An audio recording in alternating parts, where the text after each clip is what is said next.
Hey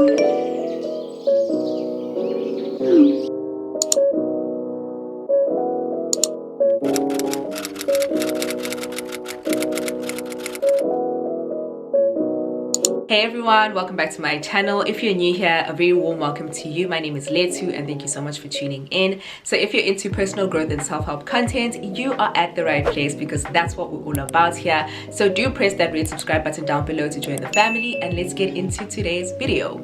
So today we're talking all about perfectionism. I'll be touching on some of the problems that are associated with perfectionism, how to deal with it, and how to start before you're ready.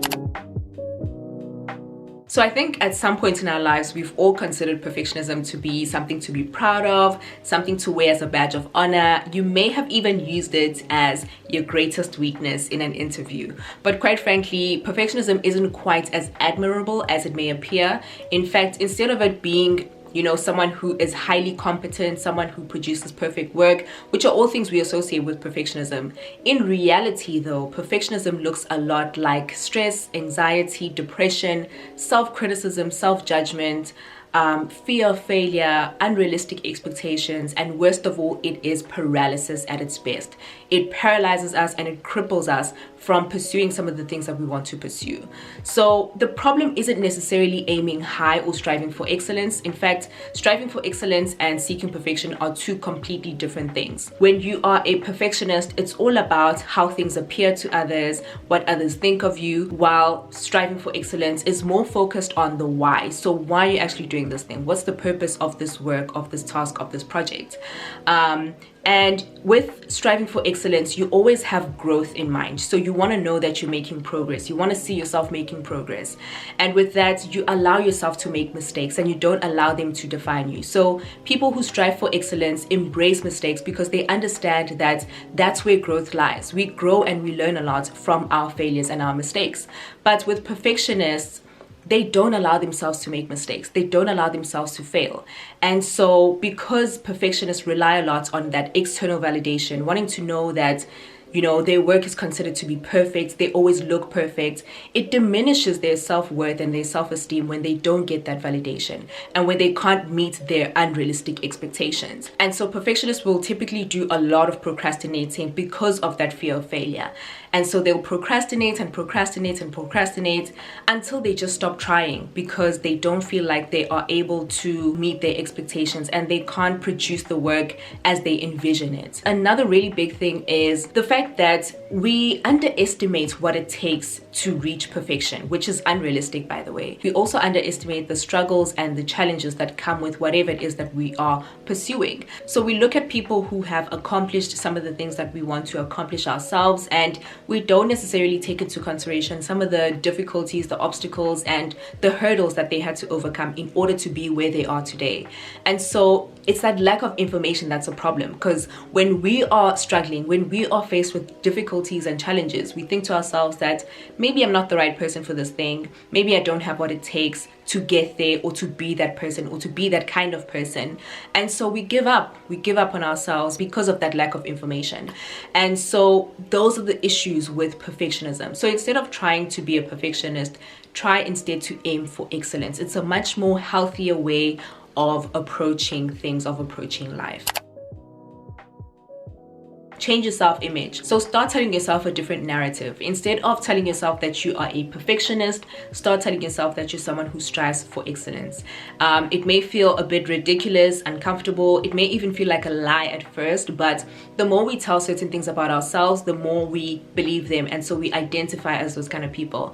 I spoke about this in one of my previous videos, that there's something called confirmation bias, which is basically the human desire to want to prove more and more to yourself that you really are the kind of person that you believe you are. And so when you believe that you're that kind of person, you're going to look for opportunities to prove to yourself that you really are that kind of person. And when an opportunity presents itself to you, you're going to allow yourself to make mistakes and you're going to allow yourself to fail because you understand that those are all just opportunities for growth. That's where you can better yourself. That's where you can improve your life. And that's where you can actually make progress, because with perfection, you're always going to feel stuck in life because perfection is unrealistic. So always wanting to look perfect and have it all together is gonna keep you in that box. It's going to keep you in that box because you never will attain that. unfortunately. You're never going to have it all together all the time. So it's always going to make you feel stuck. Whereas if you are someone who strives for excellence, you're going to embrace the idea of making mistakes. You're going to embrace failures because you know that's where progress lies. You know that's where growth lies. And for you, it's all about being at least 1% better than you were yesterday. That's what progress is about, and that's what striving for excellence is all about. It's about falling, getting up, and trying again. And that's who you are.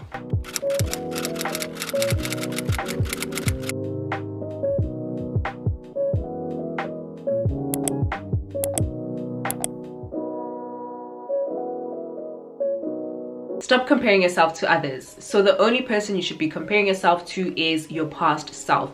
You should be looking at your own path in life, your own journey in life, and just looking at where you are at this current moment and comparing yourself to where you were yesterday, a month ago, or even a year ago.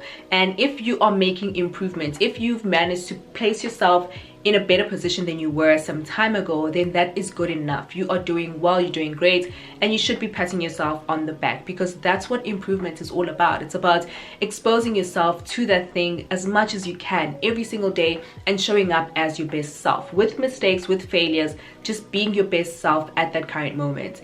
And it's all about focusing on, like I said, just being at least 1% better than you were yesterday. It may seem like nothing at this current moment, but over time it multiplies, it accumulates, and it compounds into this huge thing. And before you know it, you're doing amazing because of these small consistent steps that you were taking every single day.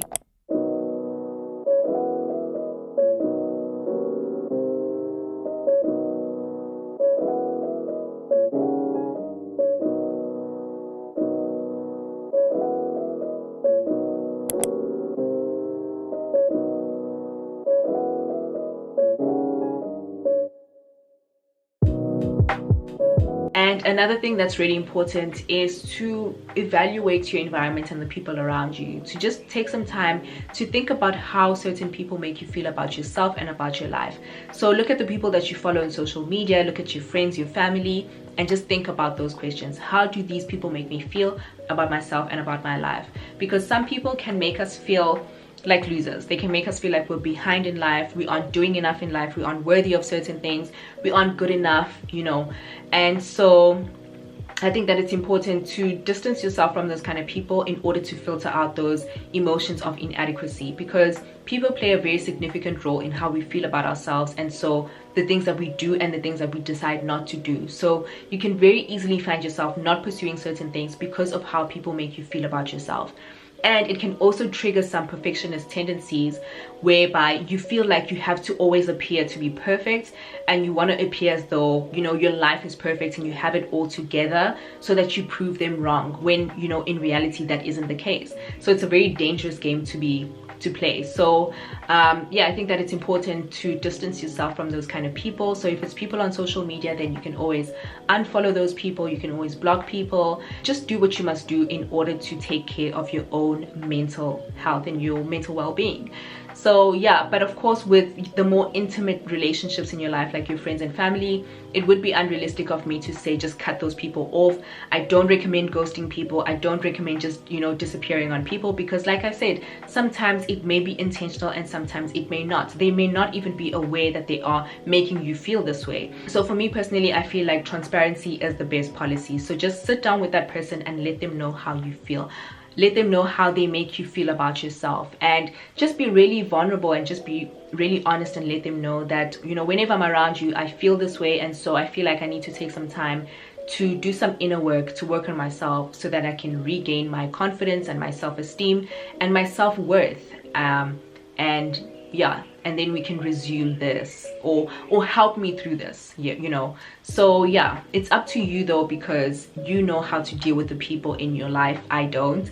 So just be aware of that and deal with it accordingly. Don't be malicious. I'm not saying be malicious, but just do what must be done. And finally, give yourself a deadline or a time constraint. I think this is really important for people who are struggling to get started on certain things. So if it's a YouTube channel, stop, you know, giving yourself so much time to start. Just give yourself a deadline. Say that by the end of February, I should have a video up on my YouTube channel.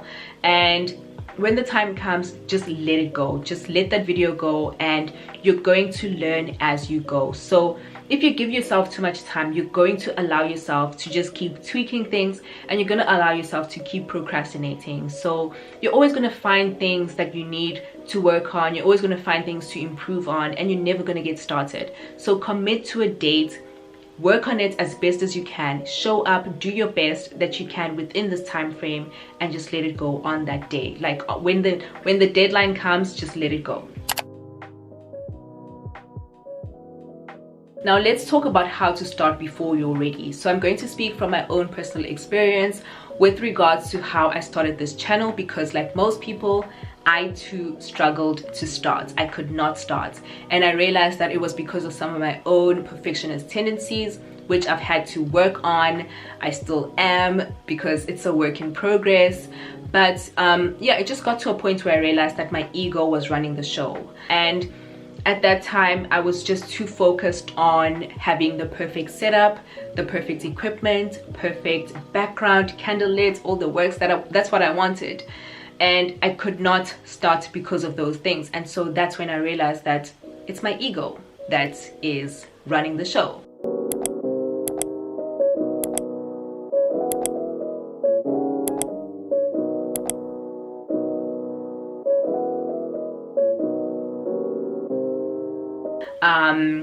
And I really had to ask myself, why do I want to do this? Do I want to be remembered for my perfect equipment? Do I want to be remembered for my perfect background? Or do I want to be remembered for how I made people feel about themselves? The positive impact that I had in people's lives.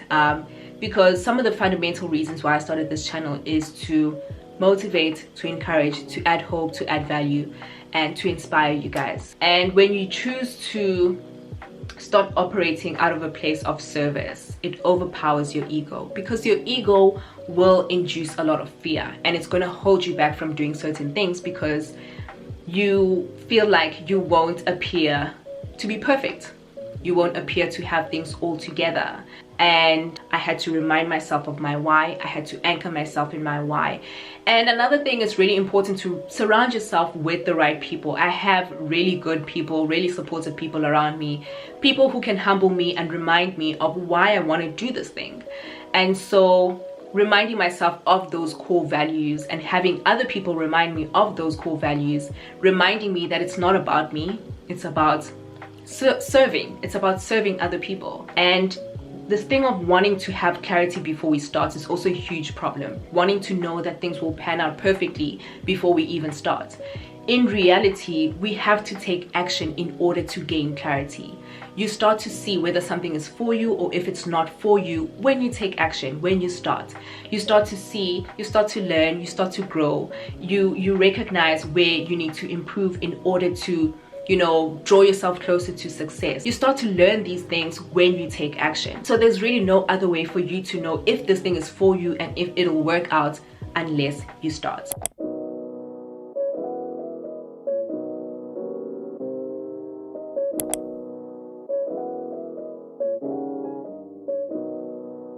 You just have to take action. And I feel like there's nothing that you can lose out of taking action, because if anything, it's going to give you clarity, and you're going to see that maybe it's not for you, and so you can opt for other things. You can explore other avenues if it's not for you. So that brings me to the end of today's video. I hope that it gives you the confidence to get started on some of your goals, your dreams, and your ambitions.